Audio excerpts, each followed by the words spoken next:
When we neglect to name the thing that does matter the most, everything tries to vie for that first place. And since we aren't clear on what is actually sitting there at the top, we play that really exhausting game of trying to wrestle every single decision instead of just filtering it through the pre-made funnel. Hi there, I'm Vanessa Kaiser, a ranch girl turned social worker, business leader, and now entrepreneur. I'm passionate about diving into organization, leadership, personal growth, and efficiency. Around here, we call it rhythmic living, that continuous cycle of assessing the season of life that we're in and creating habits, routines, and processes that serve us best. This show is for the busy, the dreamers, the tired, the go-getters, those who want to live fully, grow steadily, and feel inspired each day. Welcome to the Inspiring Heights podcast. You know those seasons where life is just chaotic? Like there's something extra going on and it's bringing layers of stress and to-dos that we don't usually have in our day-to-day life, and yet we still have to keep up with everything else that we do have to do on a daily basis. I've lived through 2 company mergers in my adult professional life, and both of those seasons felt exactly like that. Thick and full and wild and hard. The phone still needed to be answered. My clients and my team still needed me. Emails didn't stop coming. The budget still had to balance. Day-to-day life didn't pause, even when it felt like everything else was shifting and needed my immediate attention. And honestly, I think summer can sometimes feel a little like that for us as leaders. We're navigating changes at home in our personal life with the summer season, and we're managing the ripple effects that summer makes with our teams. And that brings up questions like, should I say yes and be flexible? When do I need to hold a line? How do I protect projects? Or should we just hit pause until fall? Those are big questions. And we've got less than 15 minutes, so let's get moving.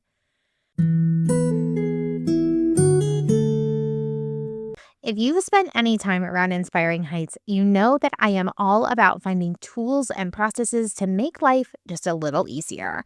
What can I say? I am obsessed with efficiency. So here's the real scoop. When I first started seeing freeze dryers online, I dismissed them. Too expensive, too big, and what would we really even use it for? Seems like a pretty big investment for some freeze-dried bananas. But as time went on, I saw internet friends using freeze dryers in incredible ways, like soup in a jar that just needs water to be a delicious and nutrient-dense meal on a busy night, or a never-ending stockpile of healthy, crunchy snacks. My curiosity grew, and we finally decided to take the plunge. And I will tell you, this is one purchase I have zero buyer's remorse for. The freeze dryer has been a game changer for meal prep, saving money, and reducing waste.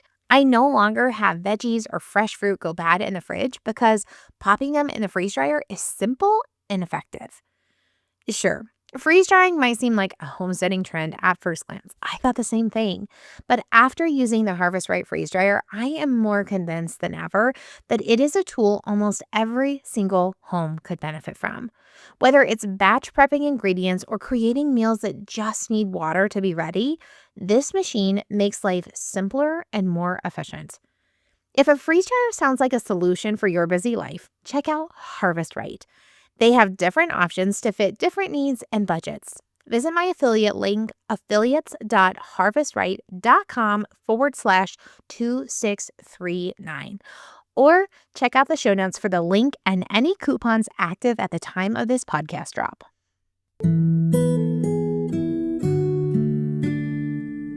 A couple of weeks ago on Leadership Tuesday, and in case you missed it or you're not familiar, on Tuesdays I pop into stories and I do a leadership coaching moment, leader to leader, where I talk about a topic that impacts all of us on our leadership journey. So anyway, a few weeks ago, I talked about filling our yes bucket. And essentially that means that we are training our brains to pause and look for a way to say yes to our teams whenever it is reasonable, even if it causes us just a little bit of inconvenience. The reason for this is that it builds trust and relationship between us and our teams. It helps them know that we see them as people, not just as numbers or machines. It creates a relationship that is more flexible and therefore much better able to weather challenging seasons. So, with that premise in mind, we consider the question that often looms at the edges of our leadership brains this time of year. Do I say yes to this request to leave early, come in late, take off Friday last minute, work on the beach, bring my kids to work for a few hours? As much as I want to tell you, just say yes, it will all work out. You and I both know there is more to these decisions than just that. Our decision and, frankly, ability to say yes directly correlates to the workload our team is responsible for right now. So, really, we can't answer that question without also considering that other big question that we ask this time of year, which is, do we just hit the pause button on all of this until fall? Before I go tons further, I want to pause and make sure you're still with me. If you are in a profession where summer is your busiest season, for example, a real estate agent, you might be inclined to think that this conversation isn't for you. Of course, you can't hit pause on all of your work until fall. But hear me out.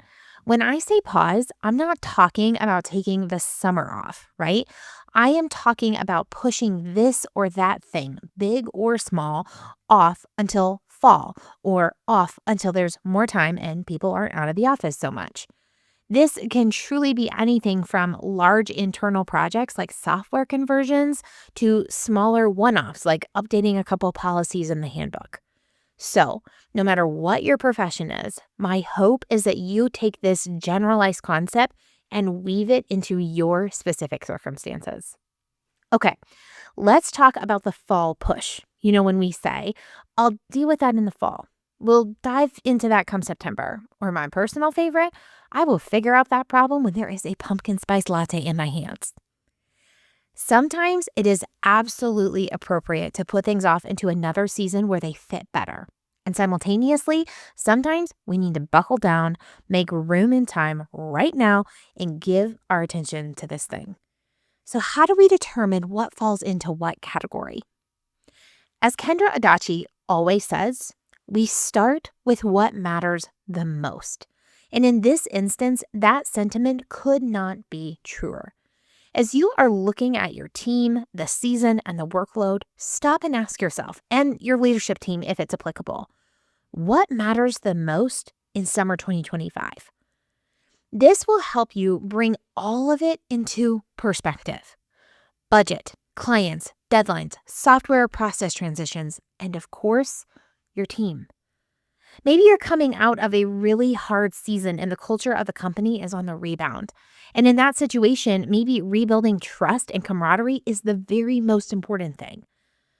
Or perhaps this is the only slower season that your team has during the year, and the most important thing is getting processes and softwares up to date before the next busy season hits.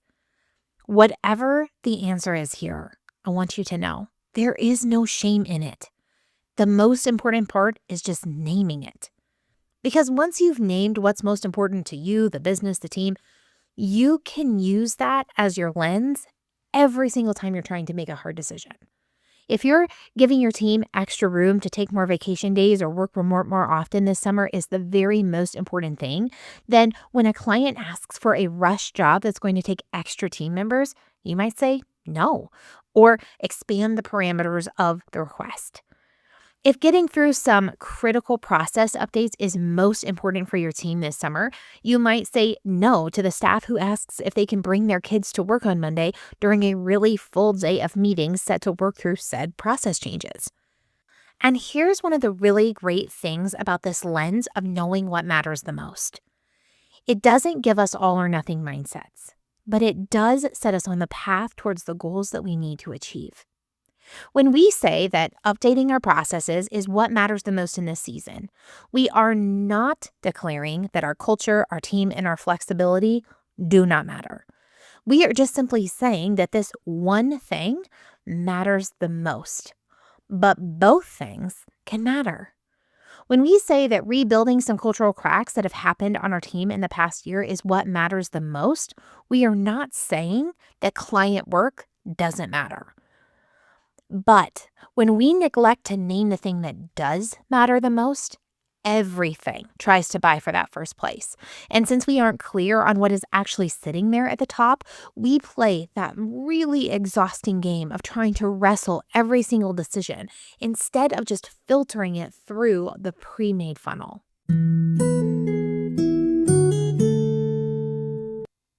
I have a question. How's your year really going? Not just the calendar, but your energy, your priorities, your rhythms. If you're anything like me, January feels like a lifetime ago. And somewhere along the way, life got a little full. That's why I created the Mid-Year Reset, a totally free printable and PDF fillable check-in guide to help us pause and reflect and realign on what matters the most. No pressure, no 5-point plan, just space to breathe and get honest about what's working and what isn't so that we can approach the bottom half of this year with clarity and purpose. You can download it right now at inspiringheights.org/reset. I'll also drop the link for this in the show notes. Let this be your gentle nudge to reset before the rush of fall kicks in.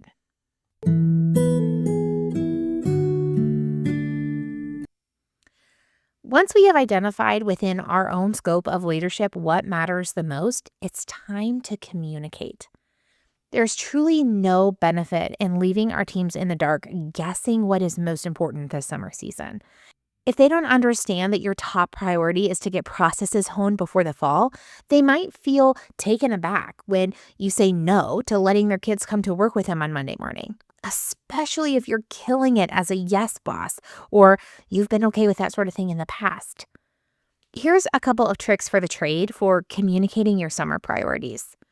First, don't communicate in absolutes unless it is an absolute. If the software you're currently using is going to be shutting you out on August 25th, then the transition to a new software before that date is an absolute must. But if you're prioritizing process enhancement this summer season, communicating that as a top priority is great. Communicating it in absolutes, again, unless there is a specific absolute, can feel inflexible and draining on the team. Secondly, get on the same page with the rest of the leadership team so that your communication is in sync. No, you don't need to script it. And frankly, unless it's a do or die situation, I would highly encourage you not to script it. People tend to tune out and make fun of the company lines. Be genuine, but be on the same page. It is confusing and really quickly gets frustrating and then leads to a lack of trust amongst the team when leadership is communicating differently about priorities. Finally, communicate it often. This is not a situation where you're going to stand in the front of the room next Monday and say, okay, team, our number one priority for the rest of the summer is X, Y, and Z, and then never speak of it again. If there is one incredibly annoying, sorry, not sorry, thing that I have learned about people over the years, it is that there is a surprisingly large amount of time when they're not actually listening. So we say it frequently and consistently. This helps our team understand, align, adjust, and make personal decisions that they know won't always be at odds with their professional responsibilities. Leader, summer isn't just its own unique season for you as a human in your life outside of work. It is also a wild ride at the office. Naming and communicating your priorities can help you continue to be the yes boss that you want to be without constantly feeling like you have to sacrifice the work getting done. And that's a wrap. Thanks so much for tuning in today. Do you have questions, comments, or insights on today's content? I would love to hear from you. You can DM me on Facebook or Instagram, or head over to our website, inspiringheights.org, and click on the Contact Us form. I will link all those locations here in the show notes. P.S. If you haven't already, I would love for you to leave a 5-star rating and a quick review of the podcast. This helps get our content in the hands of new listeners. Don't forget to sign up for the newsletter and follow us on social media for rhythmic doses of inspiration. All right, friends, take a deep breath and be inspired where your feet are. Bye for now.